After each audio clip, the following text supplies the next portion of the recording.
La problématique de la dépendance émotionnelle. De nos jours, beaucoup de personnes sont atteintes de ce problème-là, d'être dépendants émotionnellement. Pourquoi? Parce qu'ils sont complètement incapables de maîtriser leurs émotions, de les gérer convenablement et du coup, ils subissent tout ce qui leur arrive. Ça peut être dans le couple, ça peut être avec quelqu'un d'autre. Et la problématique, c'est que tu perds complètement tes repères. Tu es dans ce besoin constant qu'on t'aime, qu'on te le dise, qu'on te le montre, parce que sinon tu manques de confiance en toi, tu as cette sensation que tu ne sers à rien, qu'il n'y a personne qui veut de toi. Et donc ça t'amène même à continuer à nourrir ta propre dépendance et à tomber sur des personnes qui vont qu'amplifier ce problème que tu as déjà à l'intérieur de toi.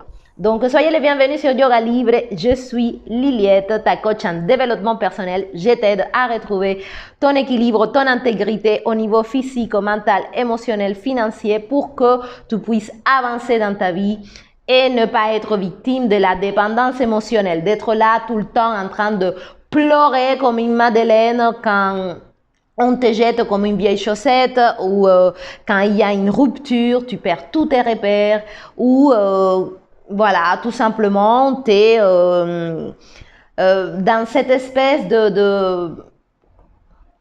que tu n'es pas assez en fait. La dépendance émotionnelle, c'est vraiment ça, inconsciemment, tu ne te trouves pas assez et donc tu attires des partenaires qui ne sont que le miroir de ça. Et je te raconte ça parce que c'était mon cas. Moi, j'ai d'ailleurs rentré dans le monde du yoga, j'ai commencé à pratiquer parce que j'étais dépendant émotionnellement de quelqu'un que j'étais très amoureuse et cette personne-là ne l'était pas et donc du coup, j'ai entretenu une sorte de relation très malsaine par rapport à moi. J'étais en train de devenir dingue parce que je n'avais pas accepté le fait qu'on ne veuille pas de moi, en fait. Et donc là, j'étais en train de courir après, de demander, de quémander de l'amour, d'accepter des choses que même aujourd'hui avec le recul je me dis que j'aurais pas dû accepter. Pourquoi? Parce que j'étais dépendante émotionnellement de même pas de cette personne-là. Cette personne-là était l'outil, l'instrument que l'univers a mis devant moi pour que je m'aperçoive du manque d'amour que j'avais envers moi-même. Et donc du coup j'étais tellement mal. J'étais triste, j'étais en colère, je ne comprenais pas. Pour moi, c'était vraiment ça parce qu'en plus, tout se passait super bien. Et du jour au lendemain, cette personne a décidé de mettre un terme à la relation. Et moi, ça m'a pris une claque parce que j'étais très amoureuse, en fait. Et j'ai pas su gérer. J'ai pas su gérer cette rupture parce que moi-même, j'étais pas suffisamment intègre, j'étais pas suffisamment en unité envers moi. Et je croyais que quelque part ma valeur était due au fait que cette autre personne m'aime. Et c'est l'erreur que beaucoup de personnes y font. Ils pensent que c'est parce que les autres les aiment que tout va très bien. Mais quand cette personne-là, pour X raisons, décide de te quitter et de partir, là, tu te retrouves sans repère. Tu ne comprends pas, c'est comme si le bâtiment, il tombe, il s'écroule sur ta tête. Tu es complètement sans protection, en fait. Tu es tellement submergé par tes émotions et tu ne comprends pas. Et il y a beaucoup de personnes à qui ça arrive même après des longues relations. Je parle 10, 15 ans, 20 ans de mariage et tout leur monde a été quelque part bâti autour de cette autre personne. Et tu as oublié de vivre toi, d'être épanoui et plein et au niveau individuel, que quand cette autre personne ne fait plus partie de ton monde, tu te dis que ça n'a plus de sens et tu te retrouves même parfois dans des grosses déprimes. Moi, j'étais à la limite de la dépression. Pour moi, c'était une dépression plutôt mentale dans le sens où j'étais dans l'incapacité de me sortir cette personne-là de ma tête. Et du coup, je me suis dit, moi, je me suis rendu compte en fait que ça allait pas d'avoir tout le temps dans ton mental ces genres de pensées en fait au point de ne pas vouloir manger, sourire. J'étais là tout le temps en train d'envoyer des messages pour essayer de recoller les morceaux. Et plus je faisais ça, plus l'autre personne me repoussait. Et donc, du coup, ça venait amplifier cette blessure du manque d'amour que j'avais envers moi. Aujourd'hui, j'ai fait mon travail, en fait, en quelque sorte. Donc, je suis même très reconnaissante à cette personne qui m'a mis dans le chemin du yoga, qui m'a guéri, qui m'a structuré, qui m'a redonné mon unité interne et qui m'a permis aussi de voir que je ne pouvais pas attendre de l'amour de l'autre si j'étais pas capable de me le donner moi d'abord. Et c'était une bénédiction en fait que tout ça soit arrivé parce que ça m'a permis de voir toutes les carences que j'avais par rapport à moi. Et donc, tu es peut-être aujourd'hui en train de répéter le même schéma. Tu te dis, ok, la prochaine relation, ça va aller, on va vivre heureux pour toujours. Et tu t'investis énormément dans la relation et à un moment, tu sais pas pourquoi, l'autre personne décroche et tu te retrouves à nouveau démuni. Et ça s'ajoute, ça s'additionne et au bout d'un moment, bah, tu perds confiance en toi, tu penses que c'est toi qui as un problème, que tu n'es pas suffisante, que tu n'es pas suffisamment jolie, sexy, jeune, toutes les choses qu'on se raconte dans la tête, hein, voilà, ça nous renvoie vraiment à notre manque d'amour envers nous. Et tu n'es pas capable de le voir. Pourquoi? Parce que tu es tellement submergé par l'émotion, cette sensation de que tu ne pourras pas vivre, respirer, que ta vie n'a plus de sens si l'autre personne ne fait pas partie. C'est assez commun, c'est assez révélateur de ton manque d'intégrité envers toi, de ta difficulté à te prioriser toi, à t'aimer toi. Et donc, quelque part, la réponse extérieure, c'est de t'envoyer des personnes qui ne vont que maximiser ce manque de confiance que tu as, cette difficulté que tu as peut-être à t'affirmer dans le couple, à penser à toi, parce que souvent dans un couple, il y a toujours un qui se délaisse plus que l'autre, alors que pour que tout marche dans la vie, c'est une question d'équilibre.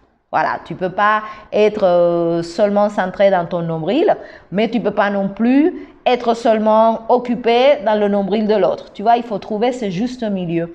Et quand tu n'as pas suffisamment de maturité intérieure, de capacité, d'auto-respect, du coup, tu te retrouves à courir derrière l'autre personne qui en plus, tu vois, n'a absolument rien à foutre de toi, parce que c'est la vérité. Et du coup, ça te blesse, tu vois. Moi, ça m'avait blessé profondément. Et je me suis posé cette question, est-ce que je ne mérite pas mieux? Et c'était très intéressant quand je me suis posé cette question, de si je méritais vraiment quelqu'un qui m'aime beaucoup plus. Ça m'a renvoyé au fait que je devais d'abord m'aimer moi beaucoup plus. Et c'est grâce à ça que j'ai commencé à me dire, ok, il faut que je fasse des choses pour moi. Parce que j'étais quelqu'un qui m'oubliait beaucoup dans la relation, qui voulait toujours faire plaisir à l'autre. et en abandonnant mon propre plaisir. Voilà, tu penses que tu vas être beaucoup plus apprécié, que l'autre personne va voir toutes les choses que tu fais pour elle, etc. Et à la fin, tu vois, tu es un peu déçu, tu ne reçois pas l'attention que tu attendais parce que tu n'es pas toi-même capable de te la donner. Quand j'ai remarqué cela, je me suis dit, ok, il faut que je commence à faire quelque chose pour moi. Et c'est là où le yoga est arrivé dans ma vie. En plein doute et crise existentielle, je me suis dit que l'amour ne pouvait pas être que ça. Ne pouvait pas être que courir après quelqu'un qui ne veut pas être avec toi, de souffrir, de te disputer, je sais pas, d'être là tout le temps dans cette espèce de je lâche et tu pousses et voilà, c'est cette possession très très très malsaine et tout d'un coup, voilà, l'univers a mis dans mon chemin un studio de yoga dans la même rue où j'habitais, c'est un truc de fou, avec réduction sur Groupon parce qu'à l'époque j'étais extrêmement radine et économe et donc je n'aurais pas fait le pas si quelque part ça aurait été onéreux, tu vois. Et ça, c'est aujourd'hui avec le recul, je me rends compte comment cette stupidité d'économiser dans ton bien-être. Mais à moi, ça m'a pris beaucoup de temps à comprendre que la seule économie que je ne devais jamais faire, c'était dans ma tranquillité intérieure, dans mon bien-être à moi. Et du coup, je me suis lancée, je suis allée dans ce fameux studio de yoga où il y avait un prof de yoga qui est devenu aujourd'hui mon compagnon.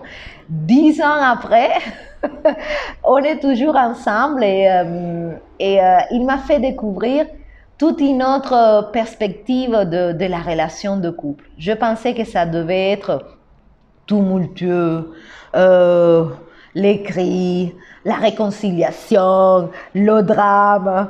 Et c'est incroyable comment, quand j'ai commencé à travailler sur moi et en même temps entretenir cette relation avec quelqu'un qui avait toute une autre vision de ce que c'était l'amour, bah, tout d'un coup, j'ai compris. J'ai compris que tu ne dois jamais accepter de te sacrifier toi et ton intégrité et tes valeurs et ta valeur à toi en fait. Aujourd'hui, il y a beaucoup de personnes qui sont là en train de courir derrière des personnes qui ne voient pas toutes les qualités que tu as. Mais ces personnes-là ne les voient pas parce que toi, tu ne les vois pas.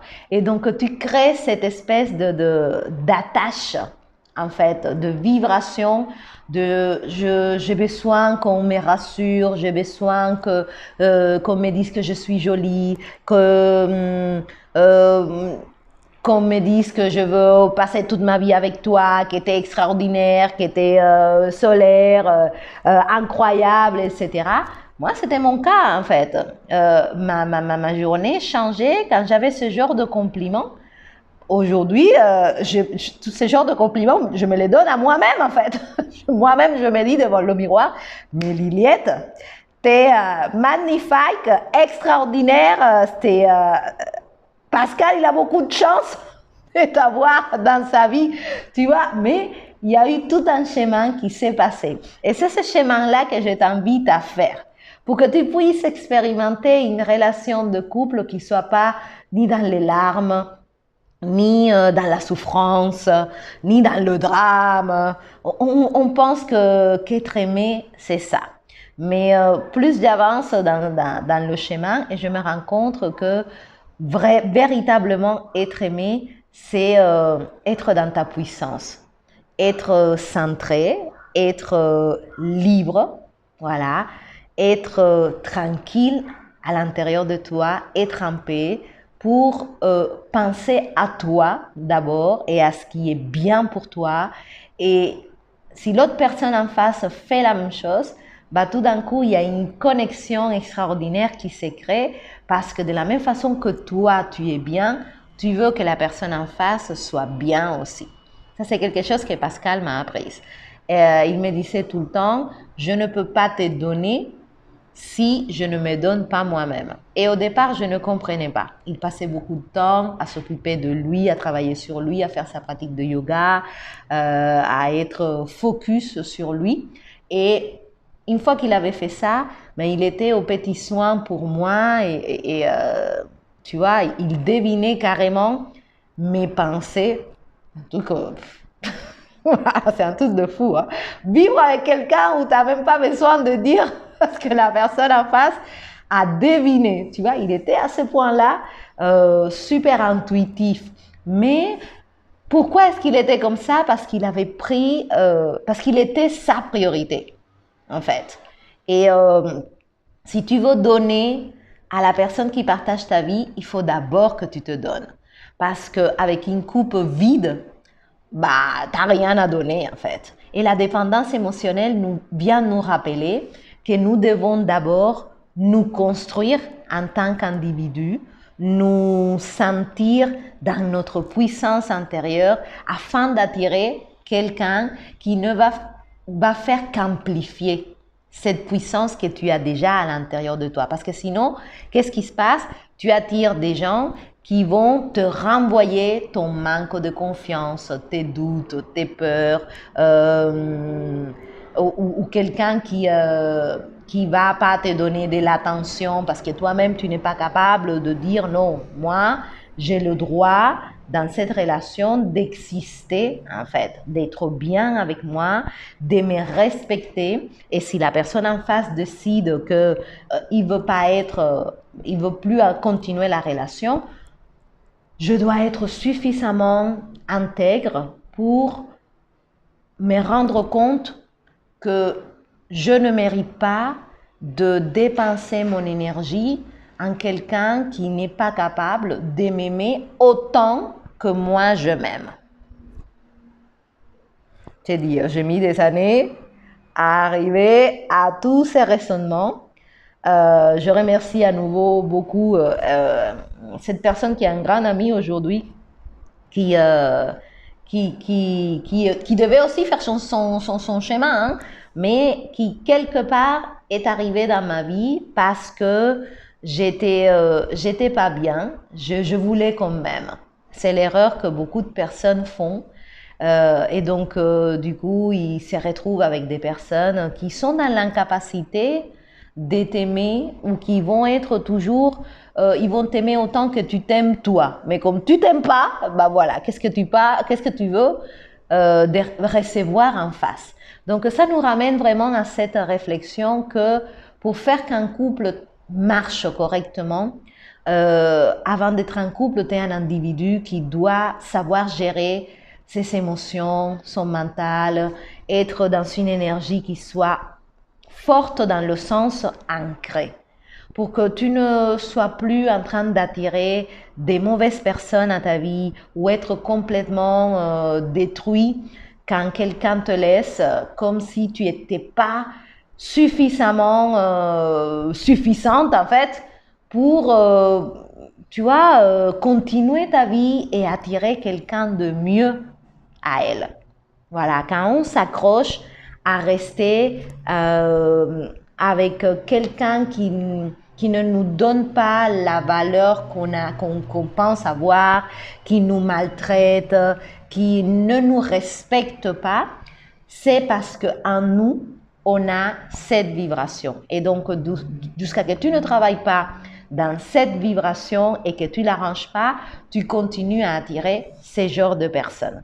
C'est pour ça que je te propose de suivre mon accompagnement qui va te rééquilibrer de la tête aux pieds, au niveau physique, mental, émotionnel, pour que tu redeviennes, en fait, tu incarnes en toi la personne que tu veux avoir en face. Et ça, c'est quelque chose qu'on ne comprend pas. On veut tout le temps quelqu'un de beau, de sexy, de jeune, de ci, de ça, nanani, nanana, mais est-ce que nous incarnons cette réalité? Parce que si nous n'incarnons pas cette réalité, c'est très difficile d'attirer ces genres de personnes à nous-mêmes. Voilà, donc je vous invite, si tu es aujourd'hui victime de peut-être d'une rupture comme moi je l'étais dans le passé, qui m'a complètement terrassée, qui m'a fait m'interroger à beaucoup de niveaux, parce que j'ai toujours eu cette conviction que je suis super bien et je ne comprenais pas pourquoi quelqu'un ne voulait pas être avec moi. Et c'est que je devais être encore mieux avec moi-même pour avoir cette sagesse de dire ok, tu ne veux pas, il n'y a pas de problème, je ne veux pas, je vais pas me rabaisser, je vais pas sacrifier qui je suis juste pour te plaire, ou voilà, oublier mon identité juste pour te faire plaisir. Voilà, il ne s'agit pas de ça. Il faut que tu reviennes à toi.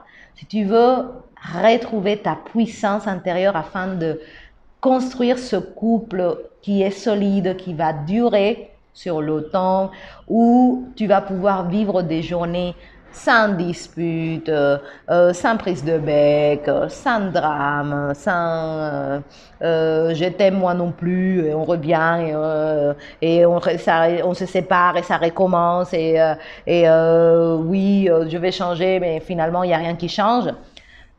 Il faut que tu travailles en toi. C'est ce que je te propose. Travailler en toi pour résoudre les problèmes des couples. Si tu es déjà en couple, ou même si tu es célibataire aujourd'hui et tu aspires au grand amour, il faut que d'abord tu l'incarnes. Et il faut que tu te poses la question, pourquoi est-ce que je suis toujours en train d'attirer les mêmes profils, les mêmes cassos autour de moi? Et c'est parce que tu es dépendante émotionnellement, parce que tu n'es pas capable de gérer convenablement tes émotions, tes pensées, tes réactions, ton énergie intérieure. Si tu veux changer tout ça, tu m'écris sur yogalibrecontact@yahoo.com, parce que à nouveau, la personne la plus importante de ta vie, ma chérie et mon chéri, c'est toi-même. Et tu mérites, mais tellement, d'être bien, d'être dans ta puissance, de dire non quand il faut dire non, de dire oui quand il faut dire oui, de t'ouvrir à t'aligner avec quelqu'un qui sera ton miroir. Tu vois, plein d'énergie, plein de bienveillance, plein d'amour à te donner, parce que tout simplement, tu te le donnes déjà. Tu n'as pas besoin qu'on vienne combler un manque. Tu n'as pas besoin qu'on vienne remplir quelque chose qui est creuse. Tu débordes tellement d'amour envers toi que naturellement, la personne en face a envie d'amplifier encore plus cela. Voilà les amis, la vidéo d'aujourd'hui. J'espère que ça vous fera réfléchir, parce que je vois tellement de gens souffrir encore et encore et encore. Moi, ça va, j'ai souffert qu'une seule fois, ça m'a donné la leçon, j'ai appris le truc, mais on ne se sent pas bien, on se sent pas bien, et quelque part c'est un cadeau aussi, ça c'est quelque chose aussi que j'ai compris sur le tard, que tout ce qui nous arrive, toutes ces situations sont faites pour évoluer, pour que on puisse grandir en tant que personne, s'apercevoir de certaines choses qu'on a besoin de travailler. Et à la fin, tout revient à notre travail intérieur, à notre vibration, à notre ancrage, à notre énergie. Et quand tu travailles en ça, tout le reste, ça s'arrange. Et c'est ça que je te propose. Si ça t'intéresse d'avoir une séance d'échange complètement gratuite avec moi, tu peux m'écrire sur yogalibrecontact@yahoo.com et je vais t'aider à redevenir, tu vois, bang, là comme il faut, bien ancré, avec moins de doutes, avec confiance en toi, avec faire ce travail, tu vois, t'interroger pour que tu puisses avancer, pour que tu arrêtes de ne pas être bien. Donc voilà, abonnez-vous à la chaîne si vous le souhaitez. On se retrouve dans la prochaine vidéo pour continuer à parler d'amour, celui qui est le plus important, l'amour envers toi. Allez, gros bisous tout le monde, belle journée, bye bye.